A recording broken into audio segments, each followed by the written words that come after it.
Hello friends, welcome back to our channel. ഞാൻ നിങ്ങളുടെ സ്വന്തം ബിനിയാണ്.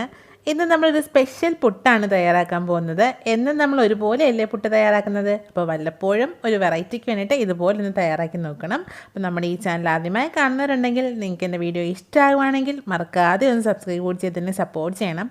ഒപ്പം തന്നെ തൊട്ടടുത്ത് തന്ന ബെല്ലൈക്കണിൽ ഓൾ എന്ന ഓപ്ഷൻ കൂടി എനേബിൾ ചെയ്തേക്കണം. എന്നാൽ പിന്നെ വേഗം തന്നെ നമുക്ക് നമ്മുടെ പുട്ട് എങ്ങനെയാണ് തയ്യാറാക്കുന്നത് നോക്കാം.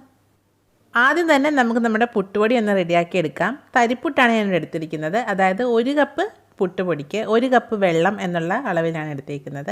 അപ്പം പുട്ടുപൊടി ഇട്ട് കൊടുത്ത ശേഷം നമുക്ക് ആവശ്യമായിട്ടുള്ള ഉപ്പും കൂടെ ചേർത്ത് നന്നായിട്ടൊന്ന് മിക്സ് ചെയ്തെടുക്കാം. ഉപ്പെല്ലാം നന്നായിട്ട് മിക്സ് ചെയ്തതിന് ശേഷം ഇതിലേക്ക് 1 കപ്പ് വെള്ളവും കൂടെ നമുക്ക് ഒഴിച്ചു കൊടുക്കാം. ഇപ്പോൾ 1 ഗ്ലാസ്സാണ് ഞാൻ എടുത്തിരിക്കുന്നത്. 1 ഗ്ലാസ് പുട്ടുപൊടിക്ക് 1 ഗ്ലാസ് വെള്ളം.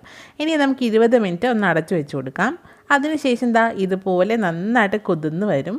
ഇനി നമുക്ക് വേണമെന്നുണ്ടെങ്കിൽ, നനവ് ശരിയായിട്ടില്ല എന്നുണ്ടെങ്കിൽ കുറച്ചും കൂടെ വെള്ളം ചേർത്ത് നനച്ചെടുക്കാവുന്നതേ ഉള്ളൂ. അപ്പം നമുക്കിതങ്ങോട്ട് മാറ്റി വെക്കാം. എന്നിട്ട് ബാക്കിയുള്ള കാര്യങ്ങൾ റെഡിയാക്കി എടുക്കാം. ഇനിയപ്പം നമ്മുടെ മസാല തയ്യാറാക്കുന്നതിന് വേണ്ടിയിട്ട് 4 മുട്ടയാണ് എടുത്തിരിക്കുന്നത്. നമുക്കിതുപോലെ ഒന്ന് ഗ്രേറ്റ് ചെയ്തെടുക്കാം.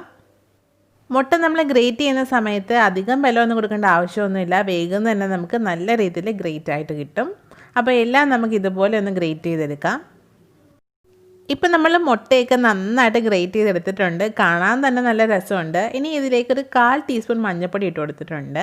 ഇനി ഒരു 1/2 ടീസ്പൂൺ മുളക് പൊടിയും കൂടെ ചേർത്ത് കൊടുക്കാം. ഇനി നമ്മൾ ഇതിലേക്ക് ഗരം മസാലയാണ് ചേർക്കുന്നത്. 1/4 ടീസ്പൂൺ ഗരം മസാലയും 1/2 ടീസ്പൂൺ കുരുമുളക് പൊടിയും ചേർത്ത് കൊടുത്തിട്ടുണ്ട്. അതിനുശേഷം ആവശ്യത്തിന് ഉപ്പും കൂടെ ചേർത്ത് കൊടുക്കാം. ഇനി നമ്മൾ ഇതിലേക്ക് മല്ലിയില ചെറുതായിട്ട് അരിഞ്ഞതാണ് ഇട്ട് കൊടുത്തേക്കുന്നത്. അതും കൂടെ ചേർത്ത് എല്ലാം കൂടി നന്നായിട്ടൊന്ന് മിക്സ് ചെയ്തെടുക്കാം. ആ മുളക് പൊടിയും കുരുമുളകും ഒക്കെ എല്ലാ ഭാഗത്തും നല്ല രീതിയിലൊന്ന് പുരണ്ട് വരണം. ഇപ്പോൾ ഇതെല്ലാം നല്ല രീതിയിൽ മിക്സായി വന്നിട്ടുണ്ട്. ഇത് നമുക്ക് മാറ്റി വെക്കാം. ഇനി നമുക്കിതിലേക്ക് ആവശ്യമായിട്ടുള്ളത് 1 സബോളയും 1 തക്കാളിയും 2 പച്ചമുളകും ഒരു 4 അല്ലി വെളുത്തുള്ളിയാണ്. ഇതെല്ലാം വളരെ ചെറുതായിട്ട് അരിഞ്ഞു വെക്കണം.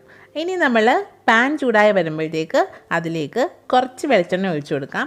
എന്നിട്ട് കടുകൊക്കെ ഒന്ന് പൊട്ടി വരുമ്പോഴത്തേക്ക് നമ്മൾ അരിഞ്ഞു വെച്ചിരിക്കുന്ന വെളുത്തുള്ളിയും സബോളയും കൂടെ ഇട്ട് കൊടുക്കാം. വളരെ ചെറുതായിട്ടാണ് അരിഞ്ഞിരിക്കുന്നത്. ഇനി ഇതിലേക്ക് നമ്മളുടെ പച്ചമുളകും ഇട്ട് കൊടുക്കാം. അപ്പം പച്ചമുളക് ഒന്നും വേണ്ടാന്നുണ്ടെങ്കിൽ, അധികം എരിവൊന്നും ആവശ്യമില്ല എന്നുണ്ടെങ്കിൽ നിങ്ങൾക്ക് ഒഴിവാക്കാം. ഇനി ഇതിലേക്ക് ഈ ഉള്ളി ഒന്ന് വാടി വരാൻ വേണ്ടിയിട്ട് ആവശ്യമായിട്ടുള്ള ഉപ്പും കൂടെ ചേർത്ത് കൊടുക്കാം. ഉപ്പ് ഒരുപാട് കൂടി പോകരുത്. ഇനി ഇതൊക്കെ നന്നായിട്ട് വാടി വരുമ്പോഴത്തേക്ക് നമ്മൾ ചെറുതായിട്ട് അരിഞ്ഞ് വെച്ചിരിക്കുന്ന നമ്മുടെ തക്കാളിയും കൂടെ ഇതിലേക്ക് ചേർത്ത് കൊടുക്കാം. ഇനി ഈ തക്കാളിയും കൂടെ നല്ല രീതിയിലൊന്ന് വരണ്ട് വരണം. അതുവരെ നമുക്കൊന്ന് ഇളക്കി കൊടുക്കാം. ഇപ്പം നമ്മുടെ തക്കാളിയൊക്കെ നന്നായിട്ട് വഴണ്ട് വന്നിട്ടുണ്ട്. ഇതിലേക്ക് ഒരു 1/4 ടീസ്പൂൺ മഞ്ഞൾപ്പൊടിയും കൂടെ ചേർത്ത് കൊടുക്കാം. അതിനുശേഷം 1 ടീസ്പൂൺ കുഞ്ഞു ജീരകവും കൂടെ പൊടിച്ചത് ഞാൻ ചേർത്ത് കൊടുത്തിട്ടുണ്ട്. ഇതും കൂടെ ചേർത്ത് എല്ലാം നല്ല രീതിയിലൊന്ന് മിക്സ് ചെയ്തെടുക്കാം.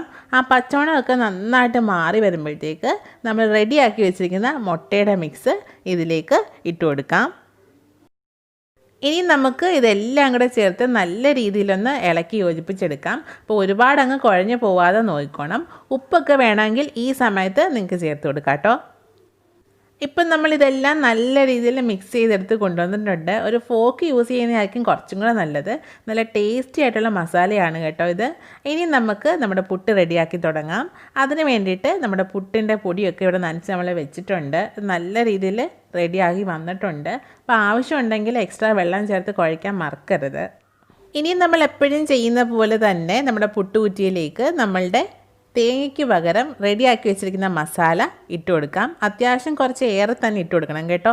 അപ്പോഴാണ് നമുക്ക് കഴിക്കാനും കൂടുതൽ ടേസ്റ്റി ആയിട്ട് വരുന്നത്, കാണാനും നല്ല ഭംഗിയായിരിക്കും. അപ്പോൾ ആദ്യത്തെ ലെയർ മസാല ഇട്ട് കൊടുത്തതിന് ശേഷം നമുക്ക് അടുത്ത ലെയർ പുട്ടുപൊടി ഇട്ട് കൊടുക്കാം. ഇനിയിപ്പോൾ പുട്ടുപൊടി ഇട്ട് കൊടുത്തതിന് ശേഷം വീണ്ടും നമ്മൾ അടുത്ത ലെയർ മസാലയാണ് ഇട്ട് കൊടുക്കുന്നത്. അപ്പോൾ അത്യാവശ്യം നല്ല രീതിയിൽ തന്നെ നമ്മൾ മസാല ഇട്ട് കൊടുക്കാനായിട്ട് ശ്രദ്ധിക്കണം.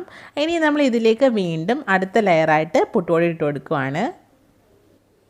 അപ്പോൾ ഈ ലെയർ പുട്ടുപൊടി നല്ല രീതിയിൽ ഇട്ട് കൊടുത്തതിന് ശേഷം വീണ്ടും 1 ലെയർ മസാലയും കൂടെ ഞാൻ ഇട്ട് കൊടുത്തിട്ടുണ്ട്. എന്നിട്ട് നമുക്ക് ലാസ്റ്റായിട്ട് കുറച്ച് പുട്ടുപൊടിയും കൂടെ ഇട്ട് കൊടുക്കാം. അപ്പോൾ ഇതൊക്കെ റെഡി ആയിട്ടുണ്ട്. ഇനി നമുക്കിത് വേവിച്ചെടുത്താൽ മാത്രം മതിയാകും. അപ്പോൾ ഇത് നന്നായിട്ട് ആവി വരാനായിട്ട് നമുക്ക് വെയിറ്റ് ചെയ്യാം. നമ്മുടെ പുട്ടുണ്ടാക്കുന്ന പോലെ തന്നെയാണ് ബാക്കിയുള്ള പ്രൊസീജിയർ എല്ലാം. ഇപ്പം നല്ല രീതിയിൽ ആവിയൊക്കെ വന്ന് തുടങ്ങിയിട്ടുണ്ട്. നമ്മുടെ പുട്ടൊക്കെ നല്ല രീതിയിൽ വെന്ത് വന്നിട്ടുണ്ട്. നമുക്കിനി ഇതൊരു പാത്രത്തിലേക്ക് മാറ്റാം കേട്ടോ. നമ്മുടെ പുട്ടിപ്പോൾ കാണാൻ തന്നെ നല്ല സൂപ്പർ ഗ്ലാമറായിട്ടാണ് ഇരിക്കുന്നത്. കഴിക്കാനും നല്ല ടേസ്റ്റിയാണ്. നല്ല ചൂടോടെ കഴിക്കാനായിട്ട് സൂപ്പറാണ് ആ മസാലയ്ക്കൊപ്പം. അപ്പോൾ എന്നും നമ്മൾ ഒരുപോലെ തന്നെയല്ലേ പുട്ട് തയ്യാറാക്കുന്നത്. വല്ലപ്പോഴും ഒക്കെ ഇങ്ങനെയും കൂടെ ഒന്ന് തയ്യാറാക്കി നോക്കാം. അപ്പോൾ നിങ്ങൾ തയ്യാറാക്കി നോക്കുന്ന സമയത്ത് എന്നെ നിങ്ങളുടെ അഭിപ്രായങ്ങൾ മറക്കാതെ അറിയിക്കണം. പിന്നെ നമ്മൾ പുട്ടിൻ്റെ ചില്ലി ഇടുന്ന സമയത്ത് കുറച്ച് എണ്ണയും കൂടെ ചേർത്ത് തൂത്തിടുകയാണെങ്കിൽ നമുക്ക് ഈ ഒട്ടിപ്പിടിക്കുന്നത് ഒഴിവാക്കാം കേട്ടോ. അപ്പോൾ രണ്ടാമത്തെ പുട്ടിന് ഞാൻ അങ്ങനെയാണ് ഇട്ടത്. അപ്പോൾ വളരെ എളുപ്പത്തിൽ തന്നെ നമ്മുടെ ചില്ലി ഇളകി വന്നിട്ടുണ്ടായിരുന്നു.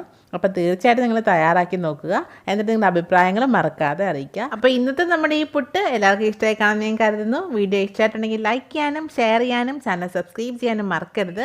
അടുത്ത ദിവസം മറ്റൊരു വീഡിയോയുമായി നമുക്ക് വീണ്ടും കാണാം. Till then take care.